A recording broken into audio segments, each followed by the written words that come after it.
Presiden Joko Widodo dan pemerintah mengakui telah terjadi banyak pelanggaran hak asasi manusia berat di Indonesia.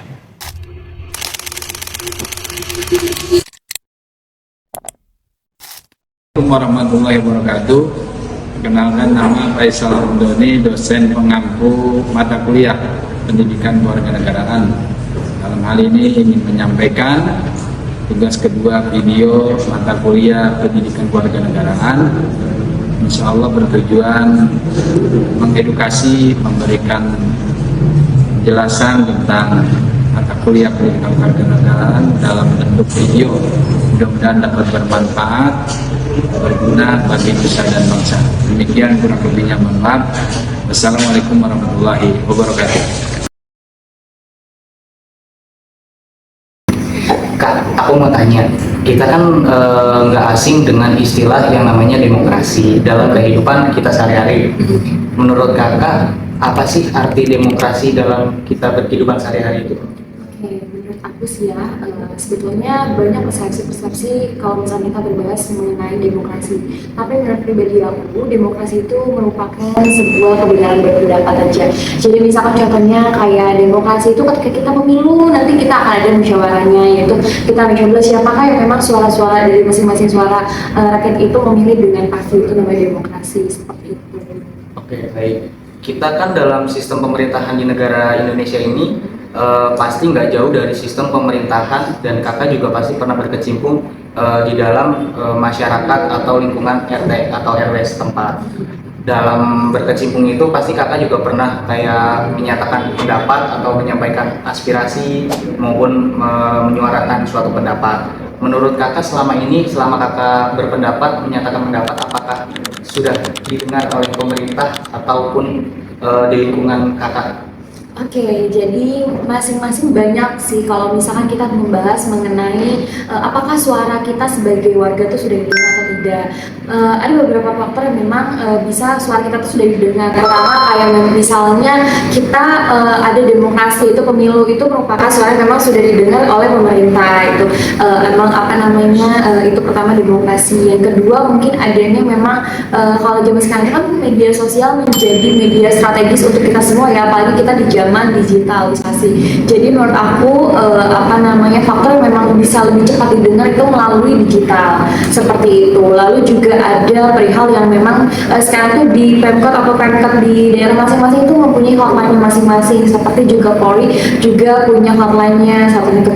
Jadi banyak sebetulnya dari pemerintah yang memang udah bisa untuk kita, menurut aku, kita kembangkan juga, dan kita juga alhamdulillah sudah ada hal-hal seperti itu. Cuman memang ada memang suara-suara kita yang memang tidak bisa didengar itu mengenai misalnya ada faktor-faktor top and down di mana memang adanya kesenjangan.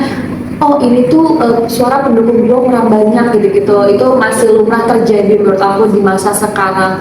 Jadi suara-suara yang mungkin belum terdengar ya, misalkan contohnya kayak undang-undang perampasan aset itu kan memang belum belum didengar gitu. Jadi mungkin ada hal-hal baik, ada hal-hal yang memang belum baik untuk suara-suara kita yang memang belum didengar seperti itu.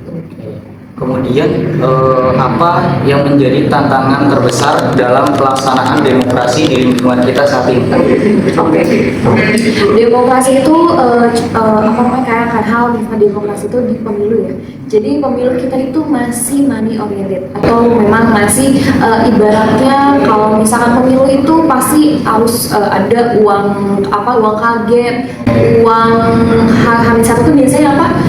Dikasih sogokan gitu. Iya, sogokan gitu, itu masih lumrah terjadi juga di pemerintah kita. Seperti yang kita tahu di berita-berita banyak sekali kalau misalkan memang pemerintahnya disogok seperti itu. Ada juga yang berita baru, BEM dari salah satu universitas menerima sogokan. Itu hal-hal yang memang bisa membingungkan kita kayak gitu. Tantangan terbesarnya adalah yang pertama itu adanya money politik, lalu adanya juga dari sikap pribadi kita yang memang pribadi kita tuh harusnya mempunyai tekad dan juga punya prinsip tegas. Kalau misalkan kita mau maju, ketika bukan kita, siapa lagi yang akan memajukan negara kita, seperti itu sih. Bagaimana Anda menilai pelaksanaan pemilu atau pilkada yang selama ini Anda ikuti? Apakah sudah jujur dan adil? Secara teknis, pencoblosan biasanya berjalan aman dan tertib. Namun, proses di luar TPS seperti kampanye hitam atau pembagian sembako atau uang diakui sering menodai asas jujur dan adil tersebut. Menurut Anda, apakah masyarakat sudah cukup bebas dan aman untuk menyampaikan kritik kepada jalannya pemerintahan saat ini? Secara konstitusi bebas, tetapi di lapangan masyarakat kadang merasa takut atau khawatir terjerat UU ITE atau perundungan jika digital jika menyampaikan kritik yang terlalu tajam di media sosial. Ketika mendengar kata HAM atau hak asasi manusia, apa yang pertama kali terlintas di pikiran Anda? Hak dasar yang dimiliki setiap manusia sejak lahir, yang diberikan oleh Tuhan seperti hak untuk hidup, hak beragama, hak merasa aman, dan hak untuk mendapatkan pendidikan secara penghidupan yang layak. Menurut kakak, apakah hak-hak dasar seperti kesehatan, pendidikan, dan rasa aman di lingkungan kakak terpenuhi dengan baik? Akses terhadap pendidikan dan pelayanan kesehatan melalui BPJS sudah cukup baik dan semakin mudah dijangkau. Namun kualitas pelayanan serta pemerataan fasilitas, terutama di daerah pelosok, perlu tingkatkan agar semua masyarakat memperoleh pelayanan yang setara ya. Baik, untuk pertanyaan selanjutnya, apakah semua warga di sini walaupun berbeda suku, agama, dan ras diperlakukan sama dan adil? Di lingkungan sekitar umumnya berjalan dengan rukun, meskipun terdapat perbedaan suku, ras, maupun agama. Namun dalam kondisi tertentu seperti saat isu politik atau pendirian tempat ibadah masih ditemukan diskriminasi kecil. Baik, untuk pertanyaan terakhir, menurut kakak, apakah contoh pelanggaran HAM kecil yang tanpa sadar sering terjadi di dekat lingkungan kakak? Contoh pelanggaran HAM yang sering terjadi mungkin kayak bullying, KDRT yang dianggap sebagai urusan pribadi, pembatasan hak perempuan untuk menyampaikan pendapat dalam keluarga, serta kebiasaan membuang sampah yang sering mengganggu hak orang lain untuk menikmati lingkungan yang sehat dan bersih. Baik, terima kasih atas waktunya ya Pak. Iya, terima kasih.